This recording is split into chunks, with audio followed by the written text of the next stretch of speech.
Hello and welcome, my bottled up leaves. Have you ever thought about The Legend of Zelda going into the monster taming genre? Yes, I know, with Echoes of Wisdom we kinda have that a bit, but not really. So here's my idea of how that works. First off, of course, how do you even catch monsters in The Legend of Zelda? Well, of course, Echoes of Wisdom had the echoes, which basically were a copy of the monsters. But I think we can go into a very different direction with that. Bottles. Yes, why not catch the monsters in magical bottles?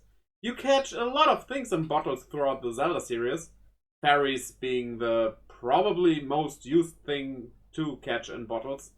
So, why not the creatures that roam around the lands as well and release them to take flight and fight? Of course, every monster taming has some kind of elemental system. For this, I want to use the most predominant elements you find in the Zelda games. No, not fire, ice, and lightning. We will get to that though. But courage, power, and wisdom. Yeah, there will be a triangle, like the Triforce, of these three elements. Courage beats power. I mean, you mostly play Link in the games and beat Ganon most of the time. The Wield of Courage beats the Wield of Power, so I guess that fits. Power beats Wisdom, because no matter how good you are at thinking, if I punch you in the face, you be dead. Also, Ganon always, or not always, but a lot of times, abducts the holder of the Triforce of Wisdom, Zelda. So that fits. And that leaves us with Wisdom defeating Courage. Simply because that's a leftover and, well, I think it fits. But there will be more to these elements as well. Each element in this triangle has three elements under it. For courage, that would be thunder, which beats wind, and wind beats wood, and wood beats thunder. Thunder beats wind because basically thunder is nothing more than more statically than wind, so it's just more powerful. Wind beats wood because it tears the leaves off of trees, and wood beats thunder because, well, if lightning strikes into a tree, the tree has a good chance of surviving being rooted. Now you might question, well, what about the other elements then? Well, let's go over to power. So for power we have earth, which beats fire, because if you put earth on fire, it extinguishes. Fire beats metal, because it melts it. And metal beats earth, because, like, drilling into earth, cutting up stones, all that stuff. What would happen if you would use a thunder elemental monster against a metal elemental monster, though? Well, in that case, the courage and power things apply, and the thunder beats the metal. Simple as that. Of course, we have wisdom as well, and wisdom has ice, because obviously a lot of wisdom related stuff is also ice related, which beats water due to it freezing it, and water beats sound because, well, have you ever tried to call somebody who is submerged underwater? They won't hear it. And sound beats ice. Kinda going by the logic of reverberation, where you can, like, shatter a glass with a high enough sound. We'll go by that logic, because, well, elemental systems in video games don't always make sense. Now, that would make it so that a fire elemental monster would be good against a water elemental monster. Which is kinda unusual in games, but honestly, fire can evaporate water, so depending on how you say it, everything makes sense. And that's it for the elemental system.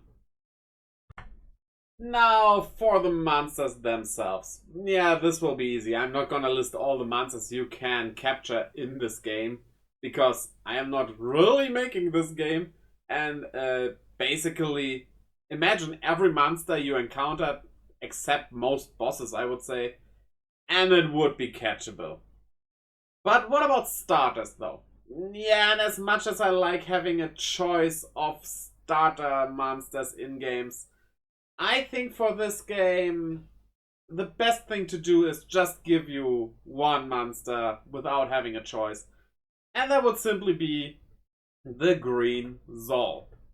Now, the Green Zol will be a courage monster. Specifically, I would say wind or maybe wood. You could think of it like as amber. Maybe you get it in the way of it dropping from a tree.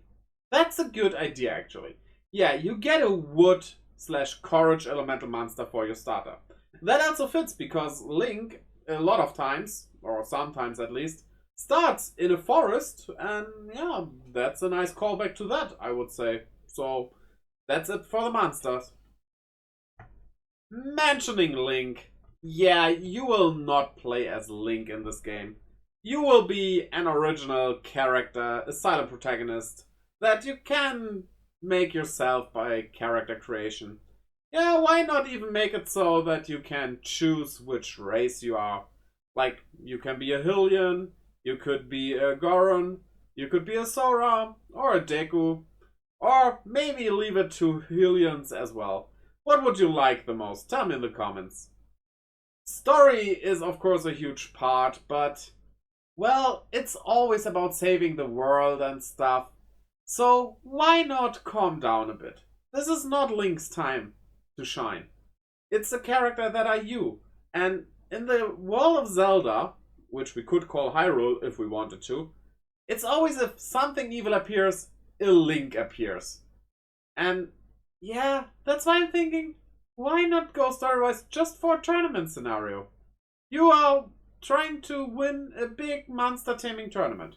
That's the thing the Hylians and, well, all the other people in this world do. They enjoy monster battling. And that's just it. It's a bit of a calmer title in that case. And honestly, we can need that from time to time. I think that's a good idea.